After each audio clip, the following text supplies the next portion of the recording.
Assalamualaikum warahmatullahi wabarakatuh. Oke, Anda semuanya, kita ketemu lagi di minggu ketiga ya. Di minggu ketiga ini materinya tentang silabus pembelajaran. Di sini Ibu akan menjelaskan sedikit materi tentang silabus, tapi nanti lebih banyaknya mengerjakan tugas. Namun Ibu berharap dengan adanya sedikit penjelasan Ibu, Anda semua bisa paham apa itu silabus dan bagaimana cara membuat silabus. Oke, baik, kita mulai.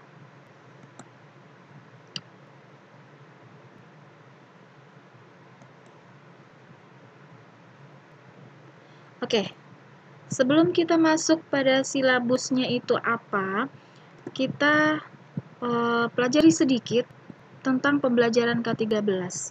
Oke, kurikulum 2013 itu mengembangkan dua modus proses pembelajaran, yaitu yang pertama adalah proses pembelajaran langsung dan proses pembelajaran tidak langsung. Ya, jadi pembelajaran K13 itu memiliki dua modus atau dua model proses pembelajaran, yaitu proses pembelajaran langsung dan proses pembelajaran tidak langsung.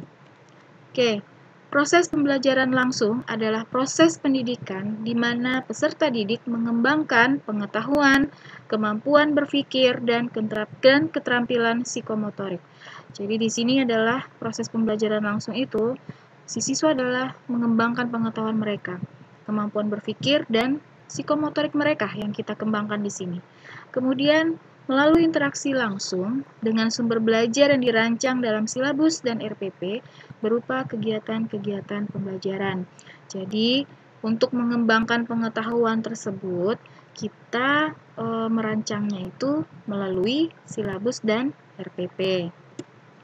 Oke, dalam pembelajaran langsung tersebut, peserta didik melakukan kegiatan belajar, yaitu ada kegiatan belajar mengamati, kemudian menanya, mengumpulkan informasi, mengasosiasi atau menganalisis, dan mengkomunikasikan apa yang sudah ditemukannya dalam kegiatan analisis.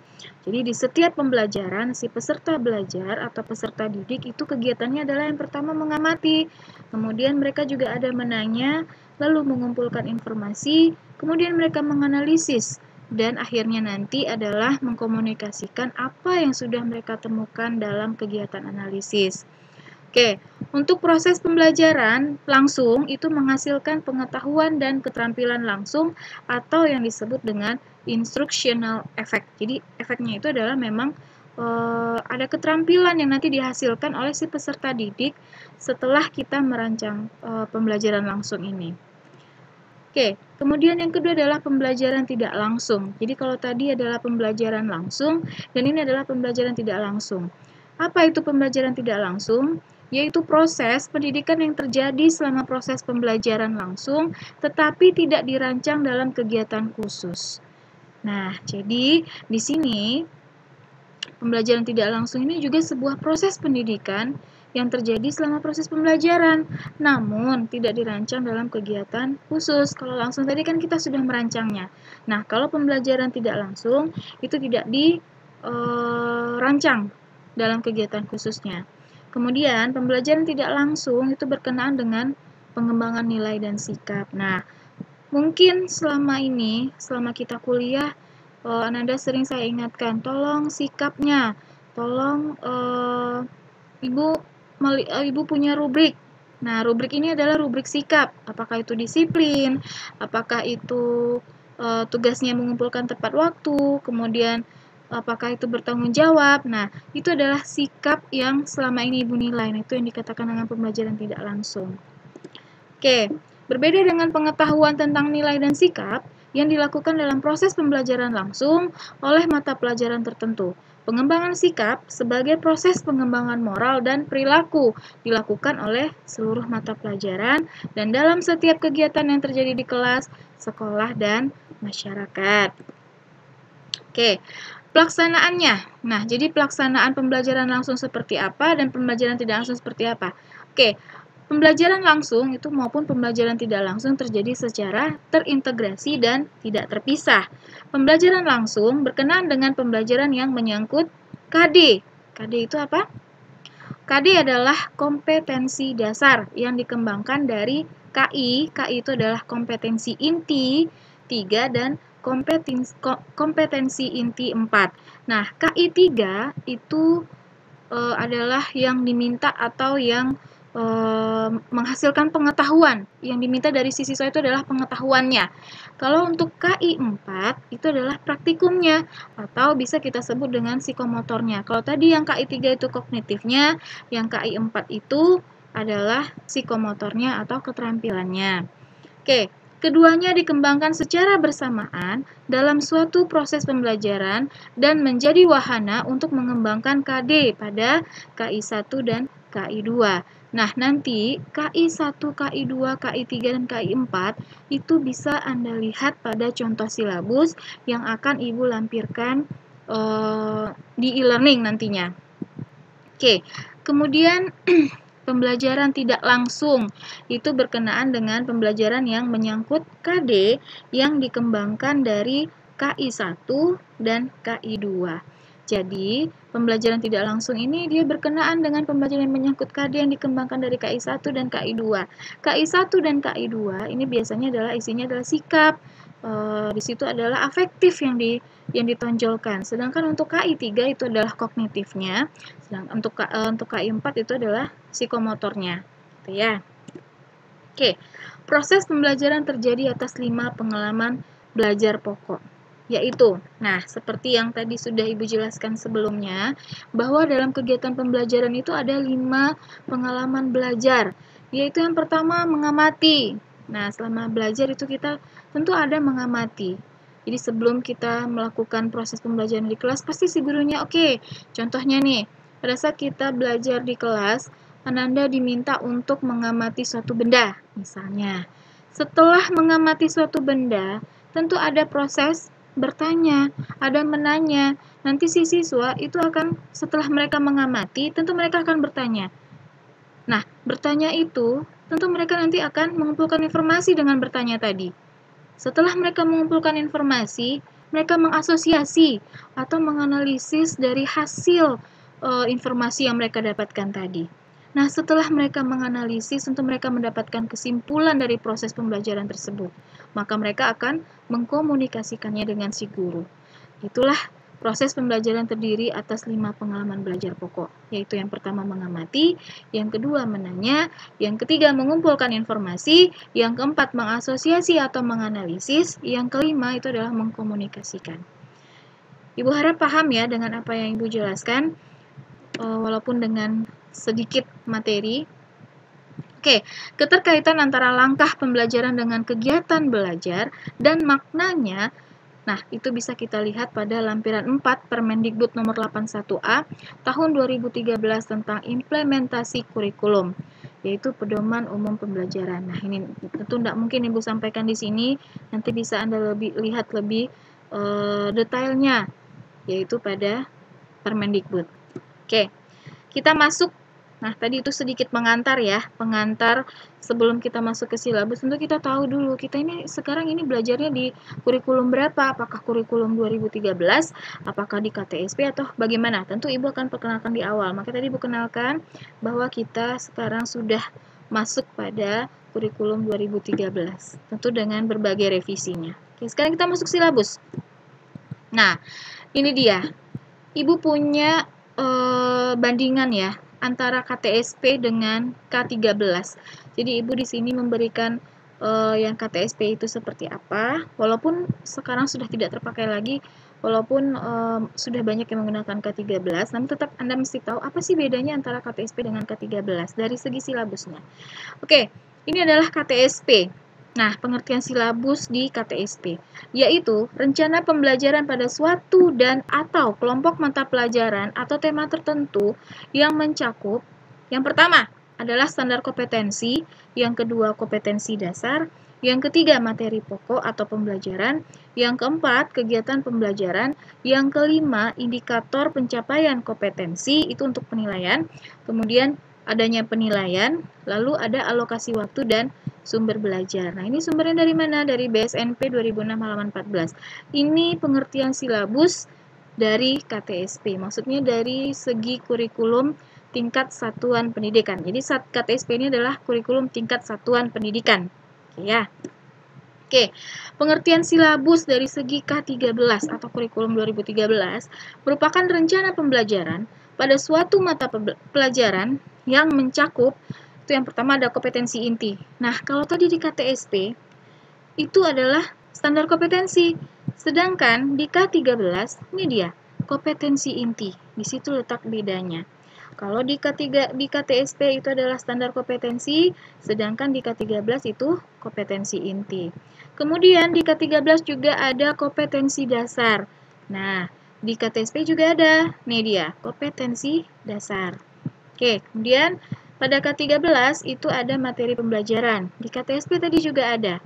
Kemudian kegiatan pembelajaran, ada penilaian, ada alokasi waktu, dan sumber belajar. Nah, kalau kita lihat secara sekilas saja, covernya saja, itu memang bedanya hanya di standar kompetensi dan kompetensi inti. Nah, kalau di standar kompetensi itu nggak ada yang afektifnya menonjol. Kalau di K13, kompetensi inti itu nanti menonjol dia di KI1 dan KI2. Di situ diletaknya nanti kehidupan beragama, kemudian disiplin, segala macam itu ada. Nanti bisa lihat di contoh silabus yang ada di learning-nya. Oke, ini menurut dari Permen nomor 59 tahun 2014 tentang K13. Jadi itu adalah pengertian silabus dari segi K13-nya. Oke, ini adalah prinsip pengembangan silabus. Kenapa silabus itu punya prinsip pengembangannya? Itu yang pertama adalah ilmiah, yang kedua adalah relevan, yang ketiga sistematis, yang keempat konsisten, yang kelima memadai, yang keenam aktual dan kontekstual, yang ketujuh fleksibel dan menyeluruh. Kenapa Ibu tidak terlalu menjelaskan? Karena prinsip pengembangan silabus ini tuh sudah banyak ya materi-materi yang membahas tentang ini. Ibu lebih menekankan bagaimana cara kita untuk membuat silabus. Oke, kita lanjut. Nah, unit waktu silabus disusun itu berdasarkan alokasi waktu yang disediakan untuk mata pelajaran. Itu dia silabus.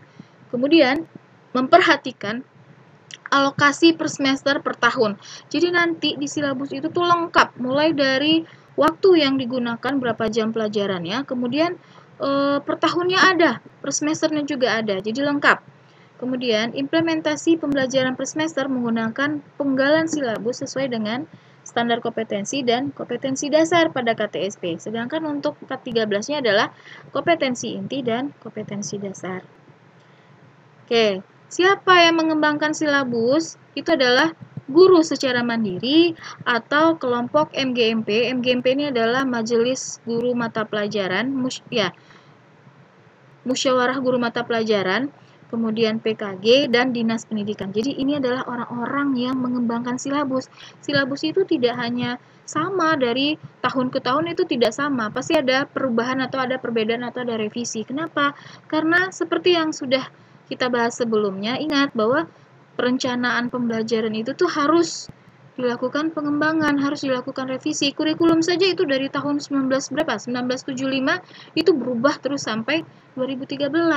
Jadi memang harus ada pengembangan silabus. Nah, siapa orangnya? Yaitu tadi, guru secara mandiri boleh, atau berkelompok secara MGMP. Mungkin dulu di sekolah pernah dengar, oh iya gurunya lagi ikut MGMP. Nah, itu dia, berarti mereka mengadakan musyawarah guru mata pelajaran. Oke, nah bagaimana langkah pengembangan silabus? Itu yang pertama tentu saja adalah mengkaji SK dan KD bagi KTSP, KI dan KD bagi K13. Jadi kita harus kaji dulu apa isi dari SK KD-nya dan KI KD-nya. Nah, nanti itu sebenarnya itu bisa dilihat dari spektrum ya namanya. Itu nanti nampak di sana semuanya. Oh, ini materinya ini nanti. Nah, di situ bisa terlihat. Kemudian mengidentifikasi materi atau pokok pembelajaran. Apa yang harus kita ajarkan pada si siswa? Tentu harus kita identifikasi dulu. Baru kita lakukan pengembangan silabusnya. Oke, kemudian yang ketiga adalah mengembangkan kegiatan pembelajaran. Nah, di sini tentu kegiatan pembelajaran yang kita lakukan tentu harus berkembang, tidak tetap di situ saja. Contohnya sekarang kita sudah sekolahnya daring, tentu tidak akan sama kegiatan pembelajarannya dengan sekolah tatap muka. Pasti ada perbedaannya, makanya dilakukan pengembangan. Oke. Kemudian menentukan indikator pencapaian kompetensi. Indikator itu adalah merupakan penanda pencapaian kompetensi dasar yang ditandai oleh perubahan perilaku yang dapat diukur yang mencakup sikap, pengetahuan, dan keterampilan. Jadi indikator ini adalah tujuannya adalah untuk kita tahu sebagai guru, kira-kira si siswa kita ini memang sudah paham atau tidak dengan materi yang kita sampaikan. Maka harus ada indikator pencapaian kompetensinya. Kemudian, indikator juga dikembangkan sesuai dengan karakteristik peserta didik, mata pelajaran, satuan pendidikan, potensi daerah, dan dirumuskan dalam kata kerja operasional yang terukur dan atau dapat diobservasi. Nah, kata kerja ini biasanya itu ada di materi-materi untuk menyusun RPP. Kemudian juga di sini maksudnya satuan pendidikan itu adalah seperti SD, SMP, SMA, SMK itu adalah satuan pendidikannya ya. Itu yang dikatakan dengan satuan pendidikan. Oke, kemudian menentukan jenis penilaian. Nah, penilaian pencapaian kompetensi dasar peserta didik itu dilakukan berdasarkan indikator. Jadi kita sudah menentukan indikatornya dulu. Nah, di dalam silabus itu ada indikatornya.